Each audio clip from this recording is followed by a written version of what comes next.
Bonjour à toutes et à tous et bienvenue dans Close Up, l'émission des JPO, pour vous présenter la filière audiovisuelle Dream de l'INSA. Aujourd'hui, on recevra deux invités qui participeront à des interviews et des jeux, donc un de nos professeurs de la licence et la présidente de l'association L'Étagère. Mais avant cela, je vous laisse en apprendre un peu plus sur la vie étudiante dans Valenciennes. C'est maintenant et c'est dans Close Up. À Valenciennes, il y a deux campus universitaires, le campus du Mont-Huy et le campus des Tertiales. Pour s'y rendre, les étudiants utilisent principalement le tram, le vélo ou la voiture. Ils peuvent aussi loger dans une des résidences universitaires qui se trouvent à côté des campus, la résidence Jules Mousseron et la résidence Jules Marmottan, ainsi que la résidence du campus des Tertiales.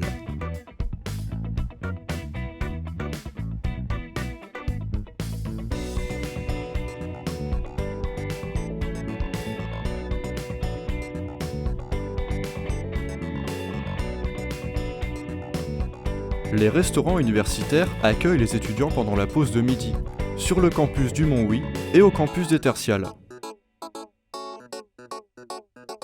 Les bibliothèques universitaires, quant à elles, permettent de se documenter sur différents domaines, d'emprunter des livres, des DVD et des revues, ainsi que de travailler dans de bonnes conditions.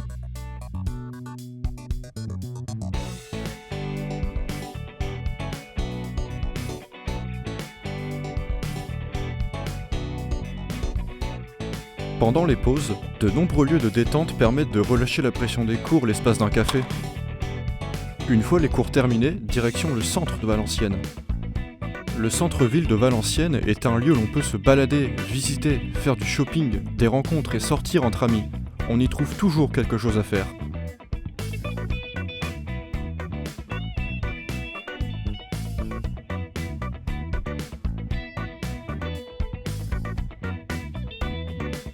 Il y a par exemple de nombreux magasins dans lesquels faire du shopping, ainsi que des bars où se retrouver le soir entre amis. Le parc de la Rhônelle date de 1904 et a été dessiné par l'architecte Henri Martinet. Ce jardin à l'anglaise, s'étendant sur 5 hectares, est un endroit très agréable dans lequel on peut se balader ou passer un après-midi entre amis. C'est aussi un musée à ciel ouvert, avec les différentes œuvres d'artistes valenciennois qui s'y trouvent. À proximité du parc, le musée des Beaux-Arts de Valenciennes comporte une dizaine de salles dans lesquelles nous pouvons admirer des œuvres allant du XVe au XXe siècle. Malheureusement, celui-ci est actuellement fermé pour cause de rénovation, mais il propose sur son site internet des visites virtuelles permettant malgré tout de découvrir ses œuvres.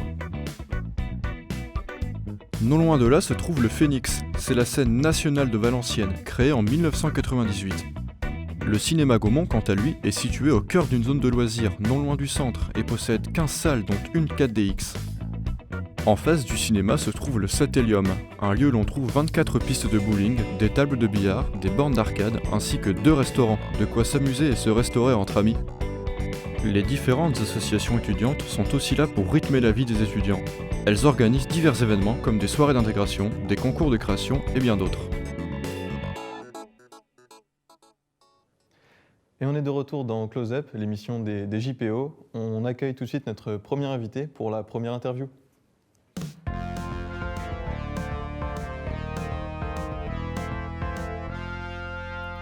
Monsieur Pommeret, bonjour et bienvenue dans Close Up. Bonjour. Comment allez-vous? Bien, et toi? Moi ça va très bien, je vous remercie. Est-ce que vous pouvez vous présenter pour les gens qui nous regardent? Eh bien, Michel Pommeret, donc je suis le coordinateur des formations en audiovisuel et multimédia à l'INSA Hauts-de-France, qui est une composante de l'UPHF, l'Université Polytechnique Hauts-de-France. Donc vous êtes coordinateur, comme vous l'avez dit, de la DREAM pour l'INSA, et donc qu'est-ce que tout cela implique comme responsabilité? Coordinateur, ça veut dire permettre de mettre en place en fait des programmes complets, hein, puisqu'on a une licence par exemple après bac, mais qui offre des spécialisations au travers des 3 masters. Mais aussi, on a en parallèle un titre d'ingénieur, donc c'est d'offrir une cohérence de l'ensemble de ces formations pour vraiment ouvrir sur un spectre très large de métiers en fait. D'accord. Est-ce que vous pouvez nous en dire un peu plus sur l'INSA Hauts-de-France en particulier? Alors l'INSA Hauts-de-France a été créée en 2020, hein, donc c'est une des 7 INSA en France. Donc c'est un groupe d'écoles d'ingénieurs, alors avec la particularité à Valenciennes, dans les Hauts-de-France, de proposer également des licences et des masters. C'est pour ça que par exemple en audiovisuel, on a à la fois donc, un cycle de licence avec les 3 masters et en parallèle donc, un premier cycle et un cycle d'ingénieur pour des spécialités dans l'audiovisuel et le multimédia. Donc 2020, c'est quelque chose d'assez récent finalement. Est-ce que la transition n'a pas été trop compliquée? Est-ce que vous n'avez pas dû changer des choses que vous préfériez peut-être avant? Oh, c'est toujours mieux avant, comme on dit, mais bon, non, c'est... Déjà, l'INSA s'est créé sur quelque chose qui existait. Donc il y a quand même, comme là dans le département du visuel, beaucoup de dynamiques liées à l'existence antérieure du cycle de licence et de master. Bon, après, effectivement, il y a toujours des problèmes d'ajustement, hein, c'est clair. Mais bon, le fait d'appartenir à la fois à une université et à la fois à un groupe d'ingénieurs, je pense que ça nous permet de voir l'avenir sereinement et d'avoir de belles perspectives en mélangeant des profils licence-master avec nos titres d'ingénieur et encore plein de choses à créer, à imaginer. Voilà, vous êtes confiant pour l'avenir et Tout pour à la fait. suite. Et comment vous décririez peut-être la filière Dream pour les potentiels futurs étudiants qui nous regardent? Waouh! Ça, c'est super large. compliqué. D'abord, je pense que il y a cet esprit école depuis toujours. C'est pour ça qu'intégrer un INSA, c'était pas forcément compliqué. Je pense que d'abord, ce qui fait la particularité, c'est vraiment d'avoir un groupe, que ce soit les enseignants, que ce soit les étudiants, qui sont vraiment passionnés par un objet qui est l'image, le son. Et c'est ça qui, je pense, crée une dynamique et quelque chose de très particulier qui soude tout le monde, en fait. Et chacun peut venir, par rapport à cet objet, image, son, venir y chercher un petit peu ce qui l'intéresse le plus, soit produire du contenu, soit plus développer des technologies, des techniques. Et je pense que c'est vraiment ce qu'on peut d'ailleurs ressentir au travers de cette journée porte ouverte, c'est cette dynamique d'avoir tous ces individus, mais qui savent travailler ensemble pour produire des choses comme cette émission, par exemple. Eh bien, c'est gentil. C'est vrai que l'audiovisuel, c'est quelque chose de très large et que ça implique souvent du travail d'équipe.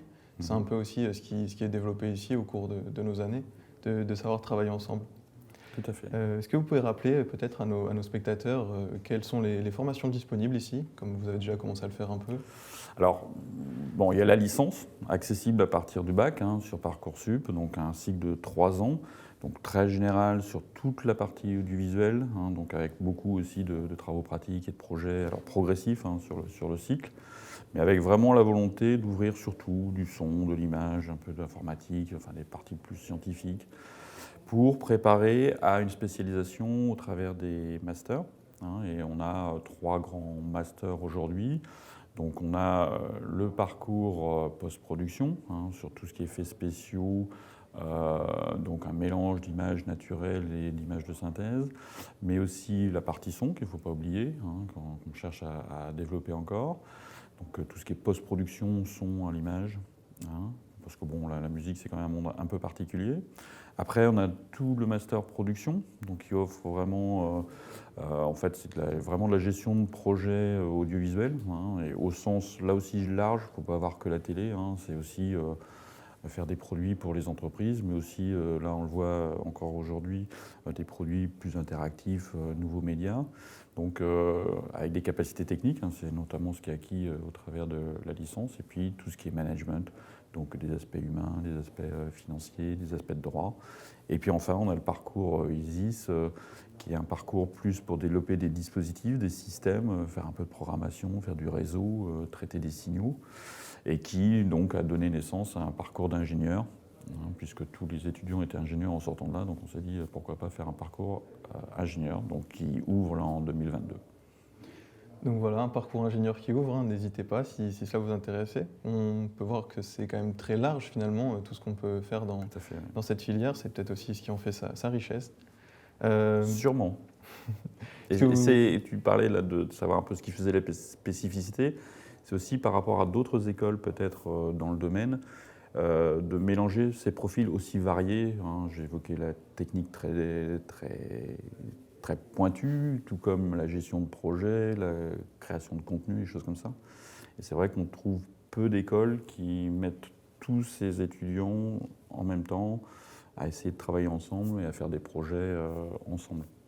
Est-ce que vous avez un mot de la fin peut-être pour conclure cette interview pour ceux qui nous regardent et qui voudraient potentiellement venir nous rejoindre?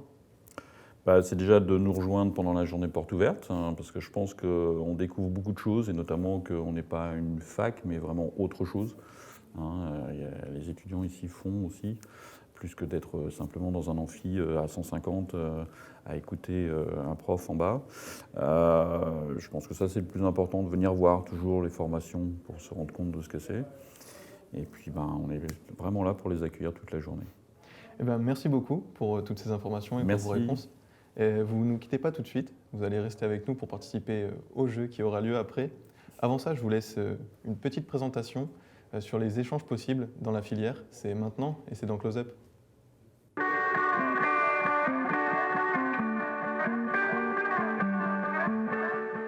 Alors ici, on offre un programme de baccalauréat qui est en fait l'équivalent d'une licence en France, donc un programme de 3 ans en création numérique. C'est un programme général qui est centré sur la conception, la réalisation, la production.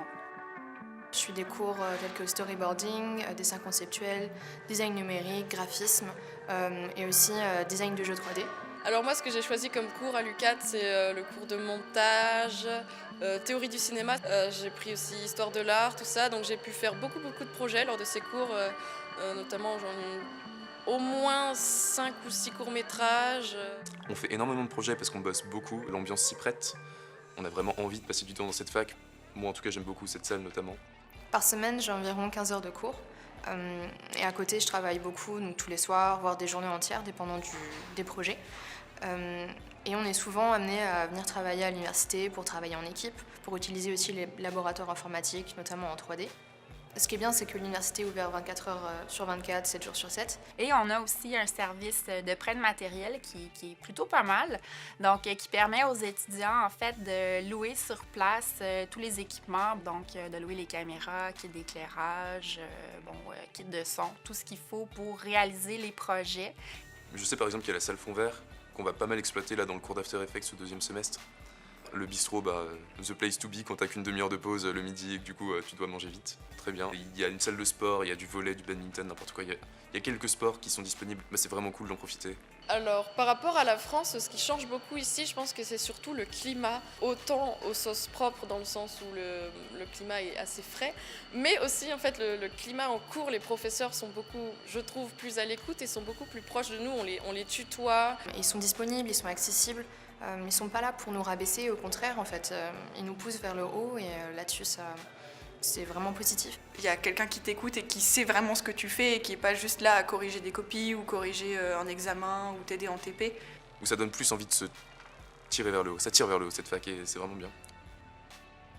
Donc, il y a des activités organisées sur le campus aussi par les responsables de la vie étudiante. L'hiver, évidemment, il y a une foule d'activités, puisqu'ici, les lacs gèlent en hiver. Donc, c'est possible d'aller faire du patin sur le lac au beau milieu de la ville, d'aller faire de la raquette. On est loin de la France, on est au Canada. Il y a vraiment un truc, ça fait un peu d'essentialisation du Québec, mais il y a vraiment ce truc de c'est sauvage, c'est la nature, il fait froid, il y a beaucoup de neige. Une fois arrivé au Québec, le conseil que je leur donnerais, c'est de s'impliquer. Donc, c'est de s'ouvrir aux autres, c'est de s'impliquer, de s'engager, de vivre à fond, finalement, son année d'études.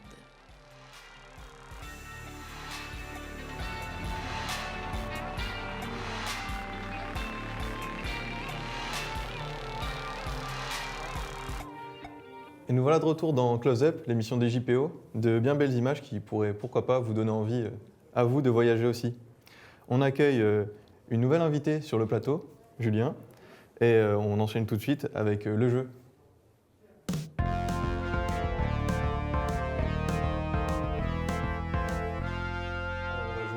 On va jouer à une famille en bronze, donc je pense que vous connaissez peut-être plus ou moins les règles, mais je vais quand même vous les réexpliquer.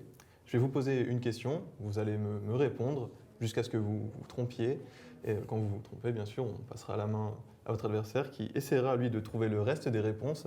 et pourquoi pas de marquer plus que vous. Donc chaque réponse va valoir un point. Donc tant que vous avez la main, n'hésitez pas, réfléchissez, essayez de donner le plus de bonnes réponses possible. J'espère que tout est clair pour vous. Oui, c'est parfait. Alors qu'est-ce qu'on choisit? On dit le plus jeune commence ou on laisse l'expérience prendre la main? Au plus jeune? Allez, Le plus jeune, je commence. on fait comme ça. Vas-y. Donc première question. Quel est le format le plus utilisé au cinéma? Il y a 3 réponses. Le format le plus utilisé au cinéma Le format le plus utilisé au cinéma. en termes de résolution. Donne-moi une réponse et je te dirai si elle est bonne. Ok. Bah, je vais dire du coup la 4K. Non, alors du coup plutôt en termes voilà, de taille d'image, je pense, ou Enfer.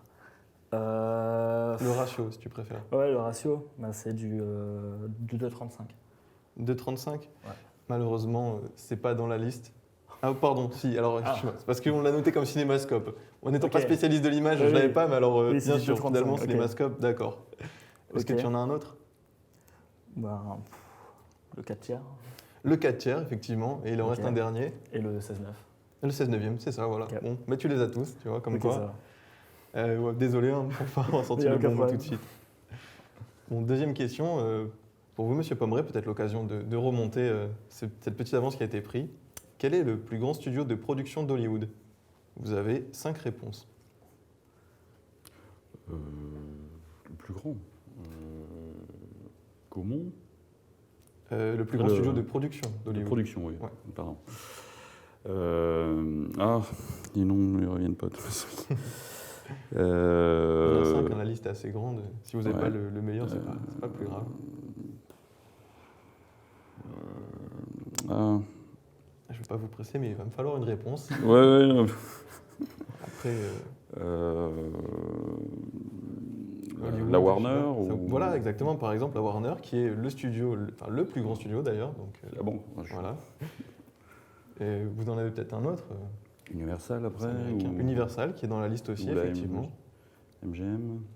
Malheureusement, non, la MGM n'y figure pas. Ah Je bon. vais passer Plus maintenant. Ok. à Julien. Paramount. Paramount, ouais. Il en reste 2. Euh, C'est peut-être dessin animé, peut-être.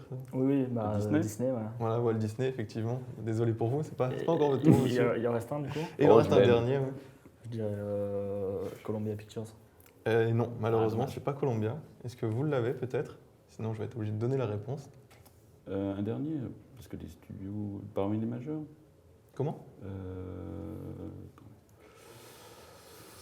J'en cherche un, mais j'arrive pas à trouver le nom. Là. Je suis désolé pour vous. La réponse, c'était la 21 Century Fox. Mais Ah bah ça a été oui. racheté par Disney.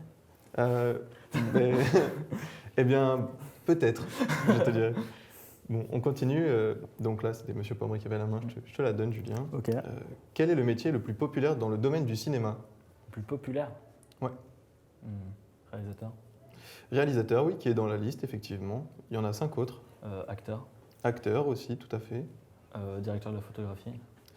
Non, pas directeur de la photographie, malheureusement. Mince. Monsieur Pommeret, est-ce que vous avez une idée? Scénariste? Comment? Scénariste? Scénariste? Non plus, pas scénariste. Je vais devoir donner la liste des réponses. Donc acteur, réalisateur, donc acteur, Ouais. je l'avais dit, caméraman, producteur, ingé son et monteur. Ok. Donc voilà, c'est les métiers les plus populaires dans le domaine du cinéma. Prochaine question donc pour vous, Monsieur Pommeret. Quel est le genre de film le plus populaire? La comédie? La comédie, effectivement, qui est le genre de film le plus populaire. Est-ce que vous en avez d'autres? La liste elle est composée de 5 Film romantique? Hein. romantiques. Non, malheureusement, ça ne figure pas dans la liste. Julien, l'occasion Film d'aventure? de creuser un peu Ah l'écart. oui, d'accord. Oui. Ouais, Je dirais action, action, effectivement. thriller, Thriller, voilà, tout à fait. drame Drame. Et il en reste un dernier. et l'horreur. C'était pas l'horreur, Ah, dommage. malheureusement, c'était l'aventure. Ok. Donc voilà, comédie, aventure, action, drame et thriller. Une dernière question. Je ne sais plus à qui je dois donner la main. On va dire je Monsieur crois- Pommeret, je crois peut-être. que c'est moi. C'est peut-être toi. Après, il me semble que tu as un peu d'avance. Bon, après, si je peux laisser si tu veux être un peu fair play, Monsieur Pommeret, comme sans tu veux. aucun problème. Je veux bien faire une essayons, fleur. voilà. laisse-lui l'occasion peut-être d'essayer de remonter le score. Quelle est l'émission de télévision, je ne sais pas si vous regardez un peu la télévision, l'émission de télévision la plus populaire? L'étagère sûrement. En France, hein, en France évidemment. Le JT. En émission de télévision, peut-être plutôt de divertissement, dirons-nous. Ah, divertissement. Ouais. Je sais pas, moi, les The Voice ou des choses comme ça. Non, je suis désolé pour vous. Toujours pas. Julien, l'occasion d'enfoncer le clou peut-être? Les 12 coups de midi. Non plus, pas les 12 ouais. coups de midi. Non. Si personne n'a, je vais donner les réponses. C'est peut-être une idée? Qui a gagné des millions? Non, toujours pas. Touche pas à mon poste. Ouais, maintenant, c'est une émission, la plus populaire, c'est une émission qui passe le mardi maintenant. Avant, c'était le vendredi. Ah, Koh-Lanta. Koh-Lanta, effectivement, qui est l'émission la plus populaire. Je vais donner le reste de la liste. Donc, il y avait Koh-Lanta, Les Nuls, l'émission, Taratata, Recherche appartement ou maison et Fort Boyard. Donc, merci à vous d'avoir participé au jeu. C'est un plaisir. Une victoire de Julien, 31 points à 16. Je ne suis pas étonné. Monsieur Pommeret, merci beaucoup d'être venu nous accorder un moment dans l'émission. On va tout de suite regarder la boîte aux questions. Je vous laisse découvrir ça dans Close Up. C'est maintenant.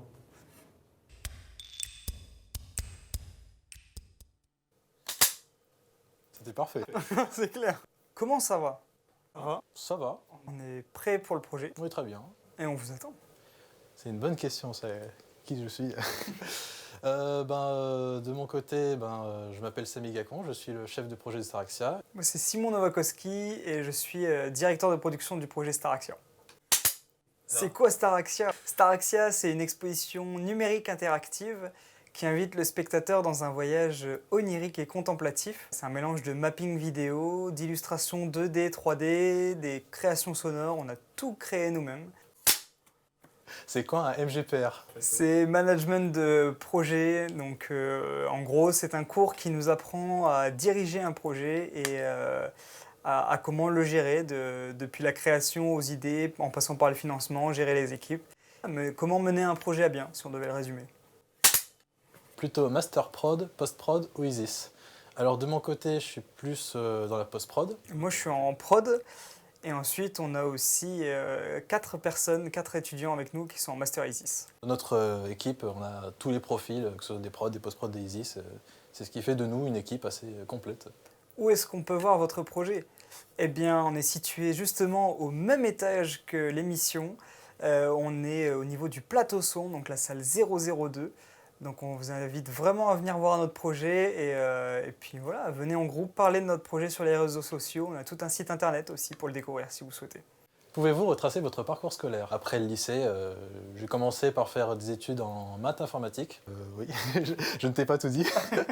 Et juste après ça, je me suis redirigé vers un BTS audiovisuel, donc montage et post-production. Puis j'ai fait un bachelor monteur-truquiste et puis j'ai intégré ce master post-prod.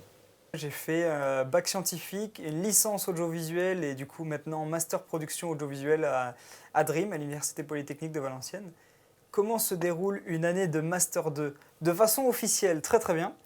De façon officieuse, c'est le rush. On est toujours en train de courir. C'est très très bien. On a beaucoup de cours très intéressants, en tout cas pour le Master Production. On a le gros projet comme la Staraxia qui se déroule tout au long de l'année et sur lequel on travaille toute l'année. Il y a la recherche de stage aussi en même temps qui prend beaucoup de temps, mais sinon très enrichissant et très très intéressant au niveau professionnel. Une dédicace pour un ou une professeure.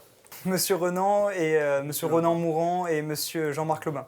On peut remercier Aude du club de Valenciennes, enfin du Valenciennois qui nous a beaucoup aidés. On remercie aussi nos sponsors, la région Hauts-de-France, le Crous de Lille, l'Université Polytechnique, DREAM à Valenciennes.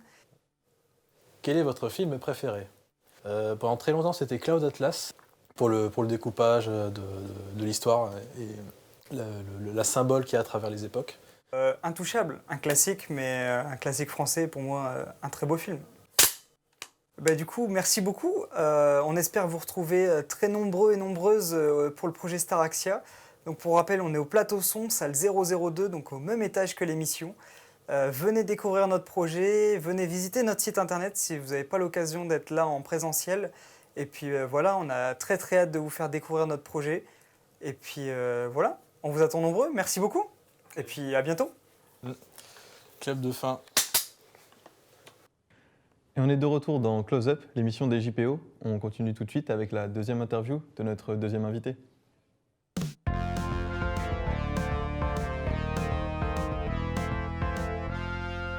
Julien, re-bienvenue dans Close Up. Merci. Comment tu vas après cette large victoire au jeu? Ça va très très bien et toi? Je te remercie, moi ça va bien, l'émission se passe bien. Donc, question pour commencer, depuis combien de temps tu étudies ici à la Dream? Oula, donc moi je suis en Master 2 maintenant, donc je suis là depuis la première année de licence, donc ça fait maintenant 5 ans. J'ai fait quand même un échange du coup en L2 au Québec. Donc on va dire que je connais un peu tous les recoins qui puissent exister à Dream. De la Dream, d'accord. Justement, tu es en Master et comment se passe ton Master? Ça se passe bien, donc Master 2 production, on a beaucoup de projets, donc ça peut être parfois compliqué à gérer, surtout que quand on est à Dream, on a tendance à vouloir faire aussi des choses à côté, donc il faut réussir à lier les cours, mais aussi les projets perso, donc ça peut être un peu compliqué, mais sinon globalement, là c'est bientôt la fin, donc ça se passe bien. Justement, tu dis que tu as beaucoup de projets, tu as des projets importants peut-être cette année liés à ton Master, est-ce que tu veux nous en parler un peu? Du coup, en termes de projets importants là, cette année liés au cours spécifiquement, donc il y a Convergence, donc, qui est un projet MGPR que je co-réalise, qui de base était une fiction interactive et maintenant est devenue une fiction plus classique pour cause de Covid, etc. On a eu des complications. Donc c'est un projet qu'on fait depuis le début de l'année et qu'on espère pouvoir sortir avant la fin de l'année 2022.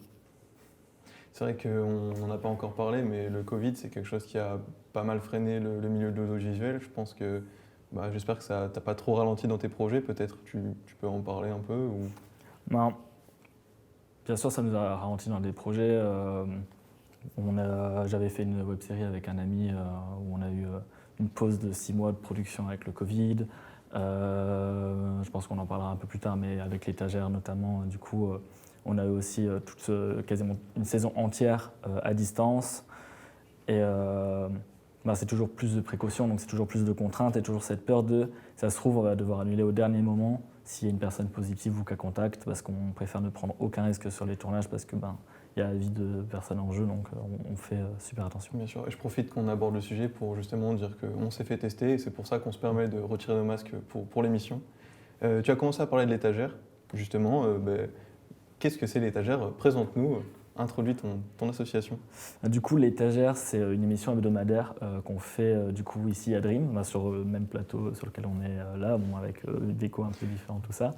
Mais du coup, une émission hebdomadaire tous les mercredis à 20h, en théorie, donc quand on peut, parce que des fois avec les cours c'est compliqué tout ça. Donc l'histoire de l'étagère, il y a un peu eu 2 grosses étapes. Donc il y a eu la création déjà de l'émission en 2019, donc quand moi j'étais en licence 3, qui a été créée par Clément Delobel, où là j'avais tout de suite rejoint, j'avais fait du coup chef rédactionnel, puis après j'ai fait de l'assistanat de production. Et ensuite, dans la perspective de professionnaliser un peu l'émission, on a créé une association en octobre 2020.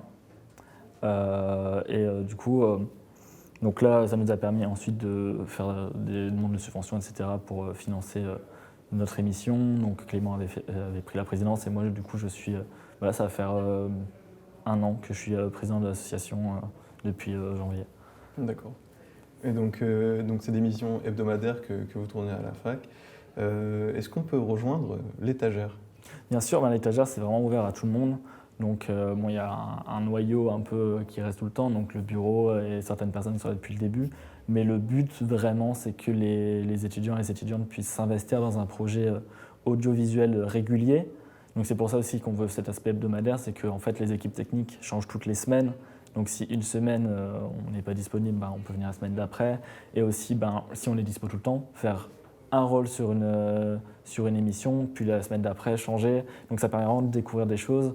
Il y a cet aspect-là, du coup, technique live en direct, mais il y a aussi cet aspect avant, si on veut faire des magnétos qui seront diffusés dans l'émission, c'est possible aussi. Il y a eu une émission de cuisine, il y a eu une web-série, des